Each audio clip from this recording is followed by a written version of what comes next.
Whether you like it or not, the election of Trump was emblematic. It was a microcosm of how our society operates.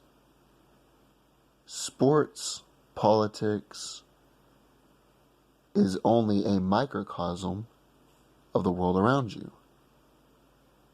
Most of the things that play out on a grand scale are also operating on a smaller scale in our own personal lives.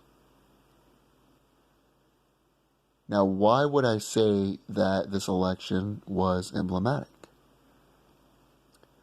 Well, you have these politicians with perfect haircuts, wearing custom perfect suits with their tie straight at the perfect length, kissing the babies, giving everybody compliments, acting like they care about the average citizenry. They go on stage and they say things in order to get reaction of the crowd. And that is because politics now is commercial. It is about selling yourself to the voting public. Behind the scenes, they continue to use our money, taxpayer money, to settle sexual lawsuits. They go into office on a $150,000 salary and come out as millionaires. They make backroom deals. They have stock in companies that they regulate, and so on and so forth. But basically, they go on stage and they want to lecture us when they are the scum of the earth. And then someone like Trump comes around, who has funny looking hair.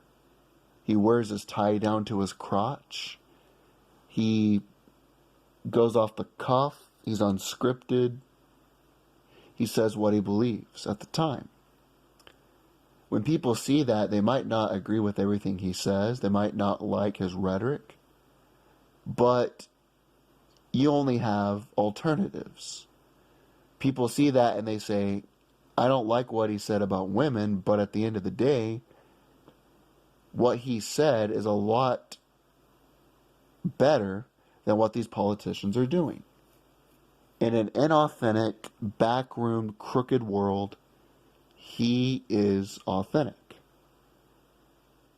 And that's what it's like in society today. People are influenced by the media. They're influenced by corporations that control our world. Because if you really look at the social justice movement, who is promoting it? It is the news media. It is the film industry. It is these music artists who are all funded by the same corporations. And so people are influenced by that. Think about it.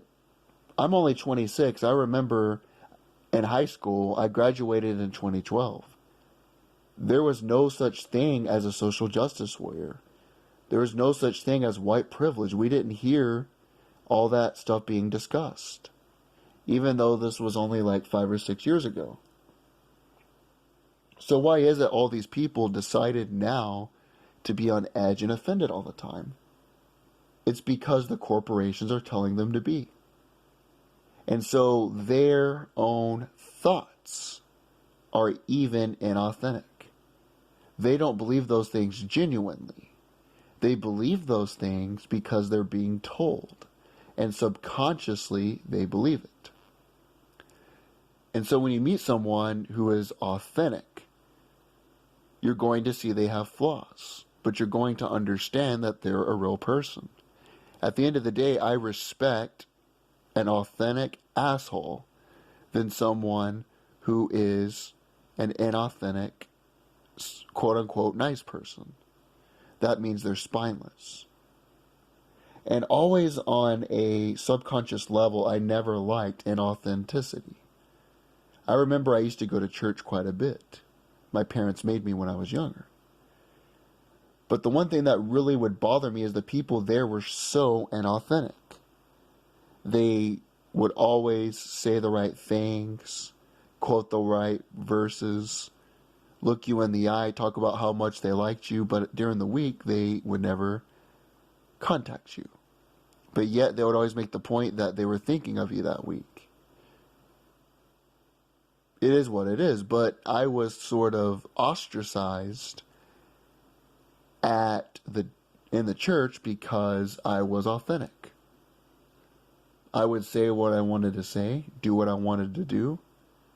I was a real person, and because of being a real person, I was ostracized in that environment. But any environment you're in is going to be somewhat inauthentic, whether that's a corporate environment, personal environment, so on and so forth. But most people are a carbon copy of someone else. But what separates people like Trump, people like Elvis, people like Michael Jordan? It's that they are their own person. No person is like them. The way they talk, the way they walk, the way they are is themselves. No other person is like them. And so these figures are magnetic and they capture our imagination because they are authentic individuals in a fake carbon copy world. And that's why I really don't care about these entertainers, to be honest, is because they're all supposed to have the same opinions. They're all supposed to hate Trump. I don't mind if you hate him, but it's just like they're all supposed to hate Trump. They're all supposed to talk about how bad America is. They're all supposed to be social justice advocates. And then when someone like Kanye West, who I'm not a big fan of, comes out and says, I like Trump and all these other things that don't fit the mainstream narrative, he is criticized. He is controversial. He is a terrible person for believing something different that is not in the mainstream. And then you have these people that don't know the dude, that think they can speculate why he believes this, speculate his thoughts. And that's what a lot of the news media is today, the sports media, the news media.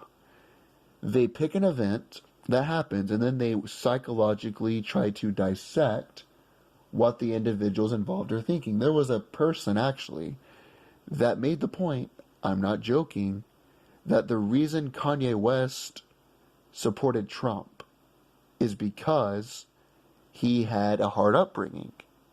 It's not like Kanye West can just say, oh, I support Trump because I like this and this and this. No. The only way Kanye West could not agree with the corporations is because he is flawed. He, in essence, is in the wrong. And that's what I don't like about it. Nobody's real anymore in the entertainment industry. All these artists are a carbon copy of one another.